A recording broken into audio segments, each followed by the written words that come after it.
Hey everybody, March 16th, 2024. I'm starting the hub job here. I just took the caliper off and the dust cap, and I just shoved this sock in there to clean it so I can see where the cotter pin is. And there's the cotter pin. I had to clean the grease off first, so now we're going to get the cotter pin off. And here comes the cotter pin. Let's see, get some light on this here. See, he's coming out. There you go. These are cheap. I have my stronger needle nose pliers. I bent these, but I just bend them back with my vice grips down here, no problem. So, cotter pin's coming out. So there's the cotter pin, and I just used, really all I needed was these cheap needle nose pliers, right? Screwdriver to kind of leverage it. Kind of went like this and hit down on the screwdriver to kind of push it up. Then it started peeking out of the hole on top. Okay, screwdriver and hammer. A small hammer, not my Thor hammer. That was to get my wheel off. Okay, I got my caliper hanging out here. Look at those beautiful pads. Plenty of pad left. But I'm going to change the pads and rotors. Unless I get these machined. I don't even know if anyone could do that anymore around here. So I'm just going to get the axle nut off tonight and pull the hub off. And then I'm done for the night. Taking my time on this. There was a lot of grease on the nut in there.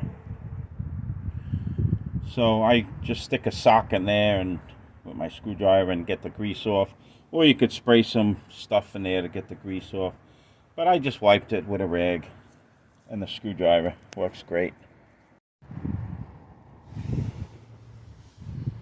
All right, I get the light on for you. All right, there's just some grease in there, but I kept searching for the right size socket. It's a 1 1/8. I have a 5-inch extension here and a breaker bar. What is this one? 1 13/16. Don't need you. It's 1 1/8, and we're gonna get that nut off and pull the hub out.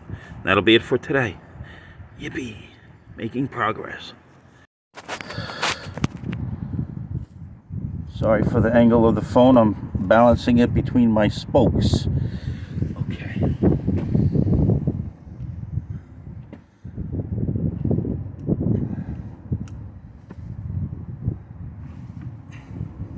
Wow, that nut was not even that tight. Look at this. This nut, look at this. This wasn't even that tight.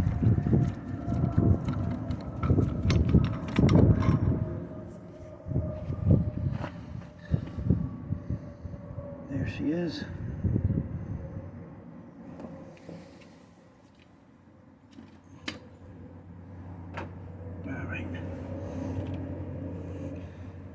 I've never done bearings before. Well, I did a hub, but it was on a modern GM 2000, and everything's contained in one unit. The bearings are inside.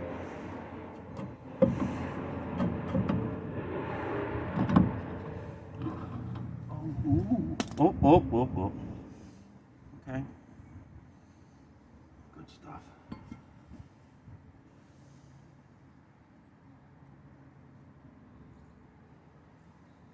All right, there's a bearing. There's a bearing. Outer bearing.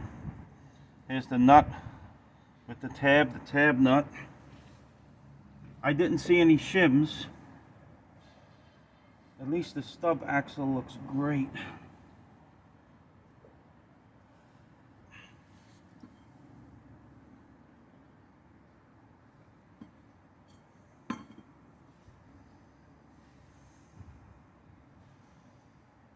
Yeah, we'll clean this up.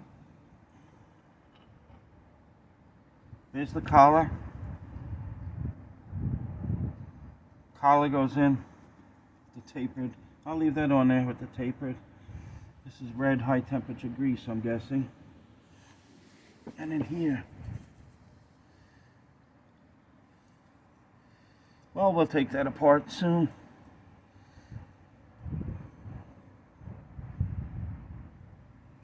Inner bearings are in there. These are the outer bearings, the small ones. Alright, I'm going to shut the camera off. Looking good, looking good. A little greasy, but looking good. Oh.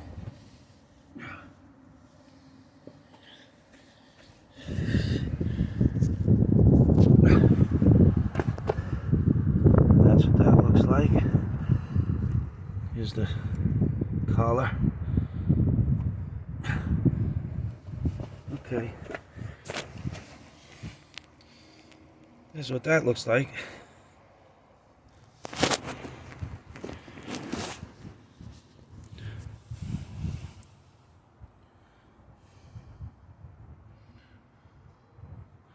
Supposed to be. Oh, that's the spacer. Okay, yeah. The outer bearing. Here's the washer. Oh, come off of there, you. Here's the washer. And the outer bearing, this outer bearing goes against the spacer.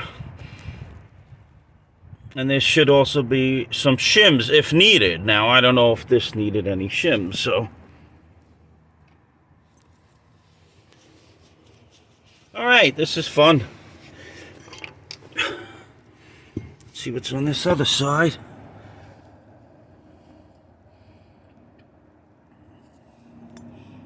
Can't see the inner bearings.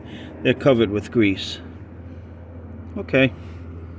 Boy, you know, someone took a lot of time to grease this all up nicely. But look at the splines. Why didn't they change the hub? Well, that's okay. Because we're going to do it. Thanks for watching, everybody. Alright, everybody. Now, I had to go inside. My hands were really messy. Now, what's interesting is, if you look here, there's a shim on the outside of the bearing, in between the tab washer. Now, I think, now if you look on the inside of the bearing, look, here's another shim.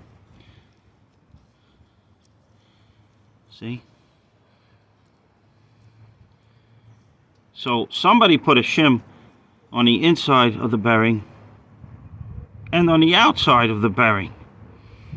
I think the shim should only be on the inside of the bearing against the spacer in there. So this is wrong.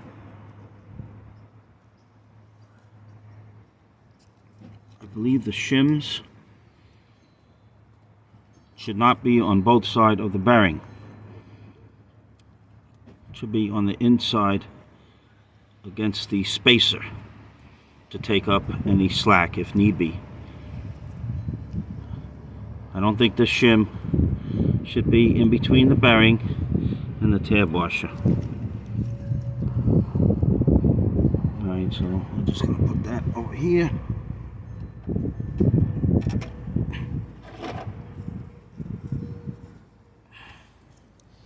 Alright, that's it for today. There's the spacer in there. You know what? I don't think there's a spacer in there. Maybe they left out the spacer. Let me flip it. Oh no, that's the spacer. The spacer's in there. Okay. And there's the bearing right there. There's the oil seal. There's the bearing. And there's the spacer in there. Alright. So somebody just put the shims.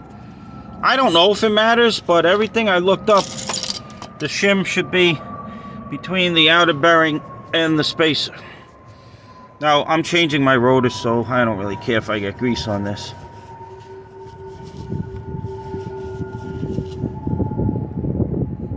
Okay. I'm going to look up about the bearing. The shims, see where they go. Okay. So that's it. We got this far. That nut came off very easy. But I did hit it with the penetrant. So this is going to stay like this until I get back to it.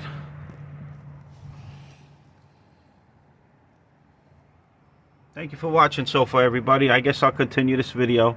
I know it wasn't the greatest video because I didn't really show you everything, but it should be a fun job. And you could see the reason for doing this is flat splines. Flat splines. And those mated with these somewhat flat splines. These are horrible too, so that's why I got new wheels. Okay, bye everybody. Alright, I looked it up, and the shim should not be here. The shim doesn't go, the shim does not go between the tab washer and the bearing.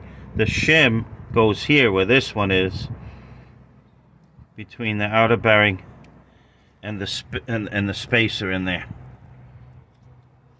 Where is it? Right there. So, I don't know if it did any harm by having this shim here. Does anybody put it there? That was against there. And then this goes kind of like that. Well, okay. I did look it up though. That one's correct. There shouldn't be any shims, per the drawing, between the tab washer and the bearing. Does anyone do that? I'm gonna do it by the book, because I'm not taking any chances on the first time doing bearings on the MGB. Alright, so here's where we're gonna leave this job right here. I'll post a picture of the diagram. Look at my pads. Good pads. I'm getting new rotors and pads. These are shot. Thanks for watching, everybody. Have a great day. I'll continue this. I don't know when, but when I have time to work on the car again. Okay. Bye, everybody.